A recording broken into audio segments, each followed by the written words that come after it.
In October of 2016, I took a part-time job at a small historic library nestled in a quiet New England town, just a few miles outside of Salem, Massachusetts.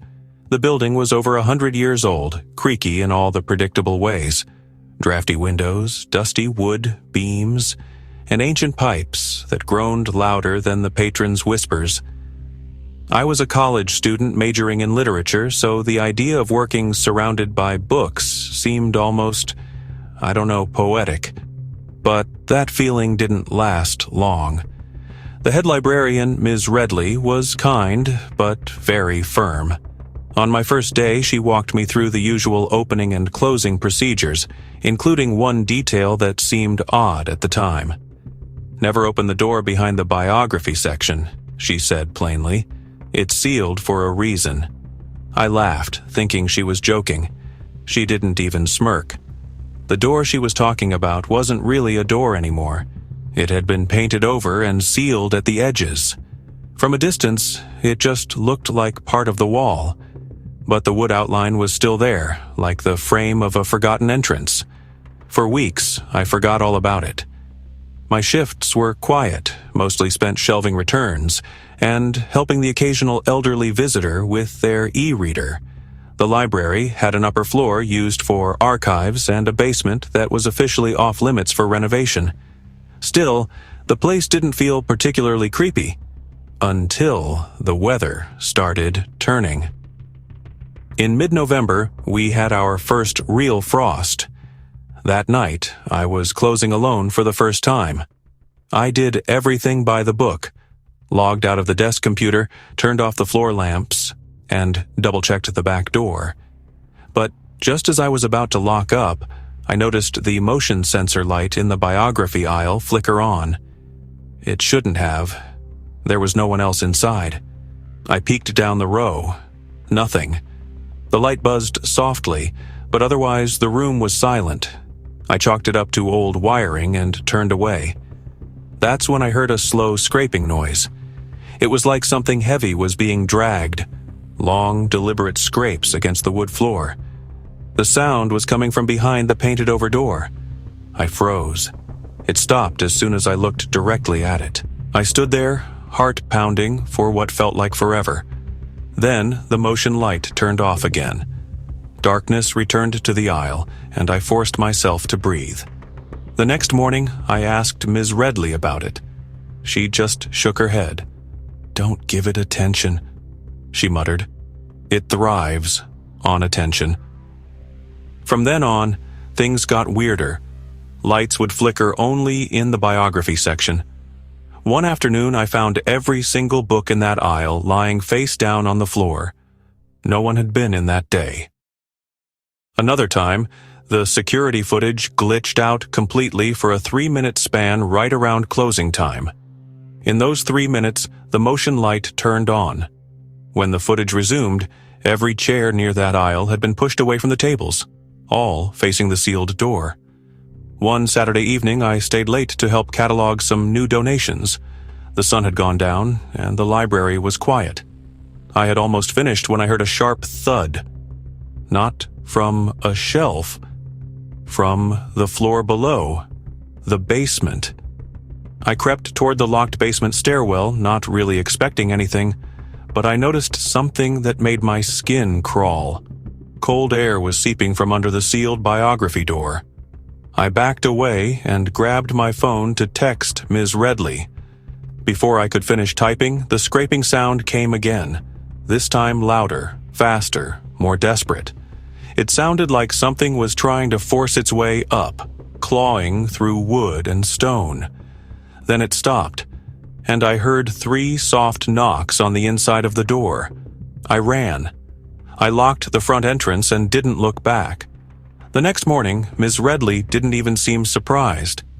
She just said, "That door was meant to be buried."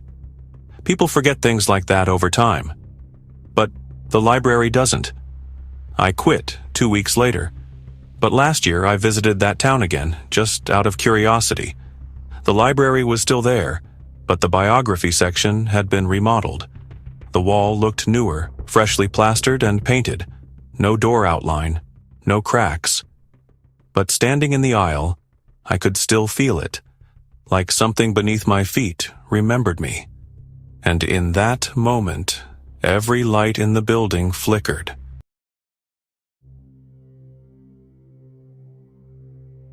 It was in October 2018, during my final year at a small college in rural Pennsylvania, that I took on a work-study job in the campus library.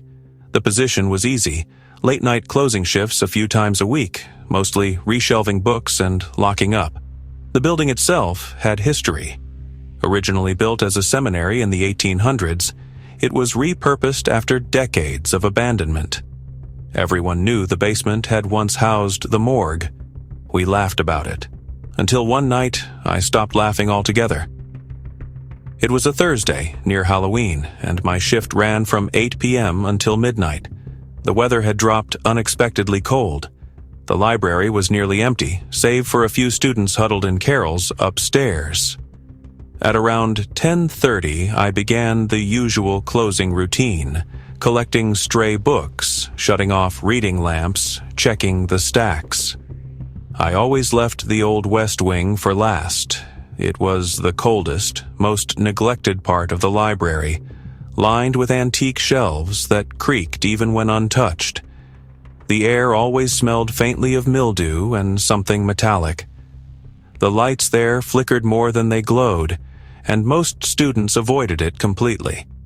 I stepped into the West Wing, cart rolling softly over the uneven tile floor. I hadn't been in there long when I noticed it. A book lying in the middle of the aisle between rows of shelved theology volumes. Nothing odd about that. Students were careless. But when I picked it up, I realized it was one of the restricted titles. Old, leather-bound, no barcode. It had a handwritten catalog sticker that read simply, Archive 307. No such section existed in our library. The book was heavy and cold to the touch. As I flipped it open, pages crackled like brittle leaves. The text was in Latin, but scribbled between the printed lines were notations in what looked like charcoal or ash. Symbols, diagrams, a few lines of English. One stuck with me. The door is thinner here. I shut it quickly and set it on my cart, intending to show the head librarian the next day. Just as I turned, something behind me groaned. I froze. Not a person's voice. A low, strained creak, like an old wooden bench bowing under invisible weight. The temperature in the aisle dropped noticeably. My breath puffed in front of me. Then a sharp knock echoed from the back of the West Wing. One knock, silence. Then 2 more. I tried to rationalize it. Old pipes, building settling. But something in me twisted with dread. The silence that followed wasn't natural. It wasn't absence of sound. It was like everything had stopped listening. Even my footsteps seemed muted. I backed away, pushing the cart toward the exit. But I didn't hear the cart's wheels anymore. I glanced down. It wasn't moving. My hands were gripping it, knuckles white. But the wheels sat still against the floor, as if the floor refused to let them turn. That's when I noticed the book. Archive 307 was missing from the top of the stack. I didn't hear it fall. I didn't feel it slip. It was just gone. My instinct was to leave immediately. I left the cart, abandoned my checklist, and walked quickly out of the West Wing, flipping off the light. The hallway returned to darkness, but before I made it to the main corridor, I felt that tight pressure in my chest, like I was being watched from behind. Not watched, followed. I turned the corner, and standing at the far end of the hallway near the elevator was a figure. At first, I thought it was one of the students. But the figure didn't move. It was completely still, no shifting, no breathing. The light above it flickered steadily, never fully illuminating its face. But I could tell, its arms were too long. its head tilted slightly as if studying me. I looked away for just a second to check my phone, and when I looked up again, the hallway was empty. I didn't go back to get my things. I didn't clock out. I walked straight out of that library and sat in my car until the sun came up. I never told my supervisor. I never told anyone. Not then. But a week later, another student who worked the same shift reported something strange. He'd found an old book lying open on the floor of the West Wing. No barcode. Heavy leather binding. Scribbled notes in black ash. He never came back after that night. His parents withdrew him from school, citing an undisclosed medical condition. I quit the job quietly. My only souvenir was a single photo I'd taken months before, on a whim. It was of the West Wing shelves, nothing special. But in the far end of the picture, in the narrow shadow between the last two stacks, you can see something. A shape. Something watching. To this day, I don't know what I unleashed by touching that book, but I still dream of the West Wing, of pages turning on their own, of something whispering in Latin. And every time I visit a new library, I find myself checking the catalog, just in case something is filed under Archive 307.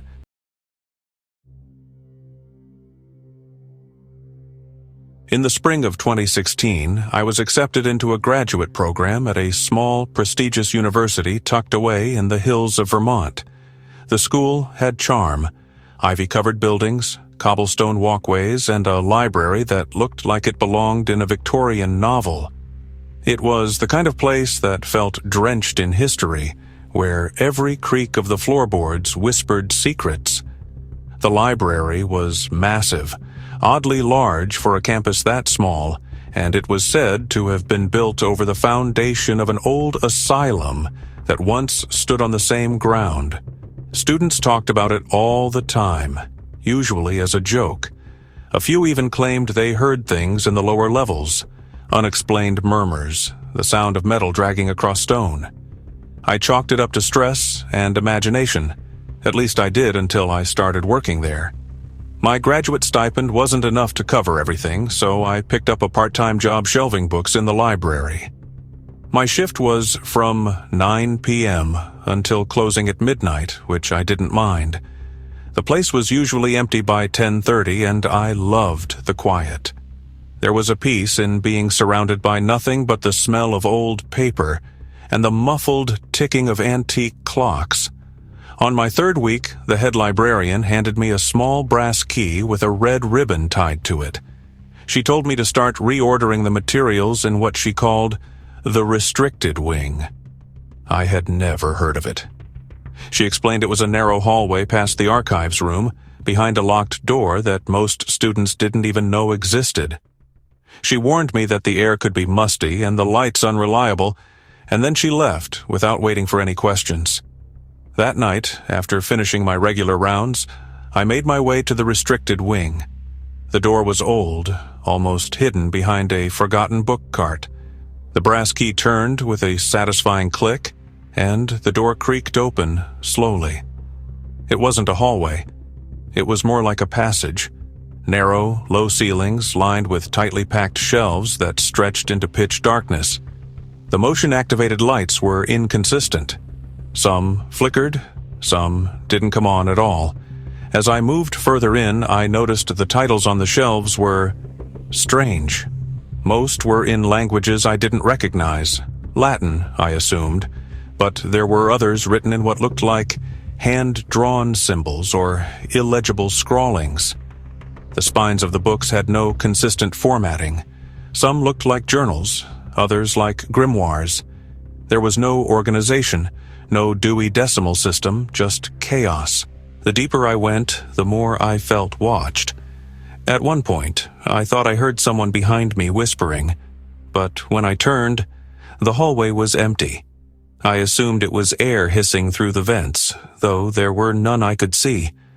I placed a few books back in what I hoped was the right place, and headed back. As I reached the exit, I saw something on the floor. a scrap of torn parchment. On it was a sketch, hastily drawn in dark ink. It showed someone in a long coat standing in the aisle of the very section I had just been in. But the detail that chilled me was the perspective. The figure was being watched, drawn from behind, from exactly where I had just been standing minutes earlier. I picked up the parchment and tucked it into my coat. I didn't tell anyone. The next night, I hesitated before entering the restricted wing. I told myself I was being irrational. I kept the lights on behind me this time, even though they buzzed and flickered like they resented it. Everything seemed the same until I noticed one of the shelves had a book missing, a space where a large, thick tome had clearly sat for years. Dust outlined its former place like a ghost. That book was now lying on the floor behind me. It was open. I hadn't heard it fall, and when I closed it, something cold brushed past my neck, something that felt like breath. I spun around, but the hallway was empty. I left early that night. I didn't even lock the door. Back at my apartment, I took out the parchment I had kept. There was a new line drawn on it, a second figure. This one was closer, still behind the first, still watching. I didn't sleep. The next day, I called in sick. I skipped my evening shift. But around 11:50 p.m., my phone buzzed. A text from an unknown number. "Come finish your work." No name, no number listed, just black text on a gray bubble. I ignored it. Blocked the number. But at 12:03, my apartment lights dimmed. All of them. Then brightened. Then dimmed again. My phone buzzed once more. A picture. It was the aisle in the restricted wing. And I was in it. But I hadn't been there that night. I quit the job the next morning. No notice. I packed up and transferred to a different university within a week. I still have the parchment. I've tried to burn it. It won't catch fire. I've tried to throw it away. It always ends up back on my desk. There are more figures on it now. 3. Then 5. They're all behind me, and they're getting closer.